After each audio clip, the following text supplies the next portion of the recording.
अक्षय कुमार के ऊपर बात करने जा रहा हूँ आज, और इस तरह से अक्षय कुमार के पीछे लोग पड़े हैं, ऑडियंस पड़ी है, फैंस पड़े हैं, क्रिटिक पड़े हैं कि जैसे उन्होंने कोई महापाप कर दिया। जब वो करियर की शुरुआत में अपने थे तो एक साथ उनकी 16 फिल्में फ्लॉप हुई थी। कितनी?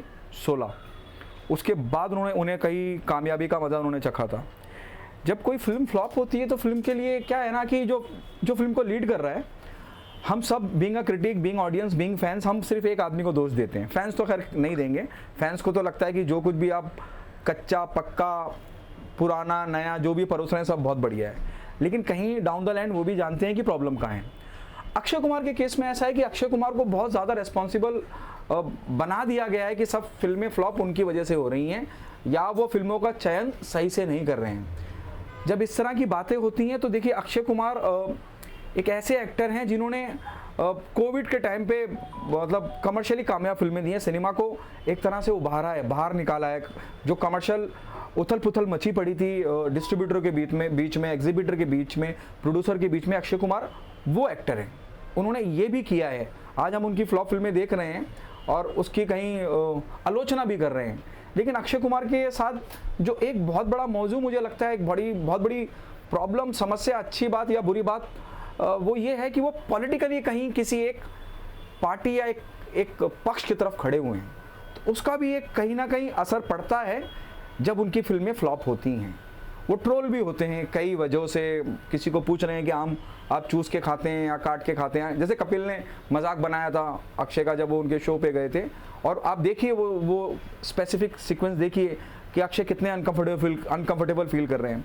तो इस तरह का जब किसी आर्टिस्ट का किसी राजनीतिक पार्टी की तरफ पक्ष हो जाता है तो उसकी ऑडियंस के अलावा एक पक्ष और होता है, एक पक्ष तो कहना गलत लफ्ज होगा, एक भीड़ और होती है जो आपके खिलाफ बातें करती है, जो आपको ट्रोल करती है, जो आपके बारे में नेगेटिव कहती है, नेगेटिव फैलाती है।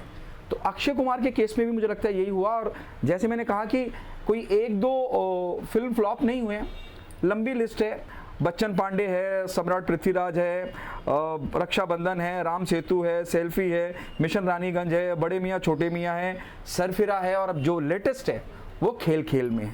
तो ये जो लिस्ट इतनी लंबी होती जा रही है, इसका मतलब बिल्कुल ये नहीं है कि Akshay Kumar is over. Akshay Kumar is a brand, वो रहेंगे, आज नहीं कल बाउंस बैक करेंगे, लेकिन उनके पीछे जो ट्रोल आर्मी चल रही है उसकी कई अलग अलग वजह हैं। और अक्षय जिस तरह से फिल्मों का चुनाव कर रहे हैं, वो एक मुझे लगता है कि एक ये भी मुद्दा है कि जैसे अक्षय हमेशा कहते हैं कि मैं हमेशा काम करना चाहता हूँ, मुझे हमेशा बिजी रहना अच्छा लगता है। बहुत बढ़िया बात है, अच्छी बात है, आपको बिजी रहना अच्छा लगता है, लेकिन आप जिस तरह से फिल्मों का चुनाव कर रहे हैं, एक फिल्म ये की, दूसरी फिल्म वो की, मिशन रानीगंज के अंदर वो सरदार बने हैं, आप देखिए लगेगा कि वो सरदार तो बने हैं। जब आप सरदार बन रहे हैं किसी किरदार को लेके, जब आप वैसा काम कर रहे हैं, तो आपके लहजे में वो पंजाबियत आना चाहिए। मुझे ऐसा लगता है कि वो अपने किरदारों को चुन तो लेते हैं कि मैं ये करूँगा, मैं वो करूँगा, मैं ये फिल्म कर रहा हूँ, मैं वो फिल्म कर रहा हूँ, फला नहीं कर रहा हूँ, ढिमका नहीं कर रहा हूँ, लेकिन उसके किरदारों पे इतनी मेहनत नहीं करते। उन्हें लगता है कि ये 9 to 6 जॉब है, गए और करके चले आए, क्योंकि फिल्में बैक टू बैक हिट हो रही थी। मतलब somewhere down the line Akshay Kumar started taking audience for granted, और यही एक सबसे बड़ी वजह रही है। और जैसे मैंने बताया, पॉलिटिकल रीजंस भी रहते हैं, एक अलग भीड़ होती है। करियर कब किसी का खत्म होता है इंडस्ट्री में, मैं आपको बताता हूँ। आप और फिल्में फ्लॉप दे दीजिए अक्षय कुमार, लेकिन आप अक्षय कुमार द ब्रांड कभी खत्म होने वाला नहीं है। मिसाल के तौर पे बॉबी देओल कितने लंबे अरसे से गायब थे, कितने लंबे अरसे से। उन्होंने बाउंस बैक किया, प्रकाश झा की आश्रम करी, उसके बाद एनिमल करी, द रेस्ट इज हिस्ट्री। एक बहुत लंबा अंतराल था। आप फरदीन खान को देख लिए, कितना लंबा गैप था, लेकिन अब वापस आ रहे हैं ना। तो अक्षय कुमार, मैं I am not making stand Akshay Kumar in the category और in the position where Bobby Deol और फरदीन खान इज, लेकिन मेरा इस बात को कहने का जो तात्पर्य है वो ये है कि जब ये दो वापस आ सकते हैं, और ऐसे बहुत से, विद ऑल ड्यू रिस्पेक्ट, ऐसे बहुत से एक्टर्स जिन्होंने बाउंस बैक किया है, जिनका कमबैक बहुत शानदार रहा है, तो अक्षय कुमार तो ब्रांड है, उन्हें इतनी चिंता करने की ज़रूरत नहीं है। प्रॉब्लम कहाँ है? जैसे मैंने आपको बताया कि प्रॉब्लम ये है कि आपको, जब आप कह रहे हैं कि आपको काम करना है, आपको बिजी रहना है, it's a very good thing, बहुत अच्छी बात है, आपको बिजी रहना भी चाहिए, लेकिन आपको ये देखना पड़ेगा कि आप जिस फिल्मों का प्रोजेक्ट का हिस्सा बन रहे हैं उसको आप 9 to 6 जॉब समझ रहे हैं। ये सरदार का यहाँ ये कर लिया, उसके बाद मैं सिरफिरा चला गया, उसके बाद राम सेतु कर लिया। You have to work hard. For example Aamir Khan जब किसी फिल्म का हिस्सा बनते हैं, भले से उनकी 1 फिल्म आती हैं, लेकिन जब बॉक्स ऑफिस पे आती हैं तो कमाल करती हैं। मैं लाल सिंह चड्ढा की बात नहीं कर रहा हूँ, मैं दंगल की बात कर रहा हूँ, मैं उससे पहले और फिल्मों की बात कर रहा हूँ, मैं गजनी की बात कर रहा हूँ। जितना सिनेमा की समझ आमिर खान को है, या वो अपने किरदारों को लेकर इतना डेडिकेटेड रहते हैं, उतने अक्षय कुमार नहीं हैं। This is what I feel as an audience. अगर वो वाकई में इतने कंसर्न रहते हैं कि जिस किरदारों को निभा रहे हैं, तो एक किरदार को खड़ा करने के लिए आदमी को 6-6 महीने, 2-2 साल, 3-3 साल मेहनत करना पड़ती है। अक्षय वो सब नहीं करते। अब आते हैं उस पर कि किसका करियर खत्म हो जाता है। देखिए, करियर जब खत्म होने की बात होती है तो करियर खत्म कैसे होते हैं कि जब आप किसी हनी ट्रैप में फंस गए। For example, Shakti Kapoor got stuck in India TV sting. Shakti Kapoor एक टीवी के माध्यम से स्टिंग में फंस गए थे, जहां वो कुछ और तरह की बातें कर रहे थे। शाहिनी आहूजा, एक रेप केस लगा उनके ऊपर, उनकी मेड का, जो अभी भी चल रहा है।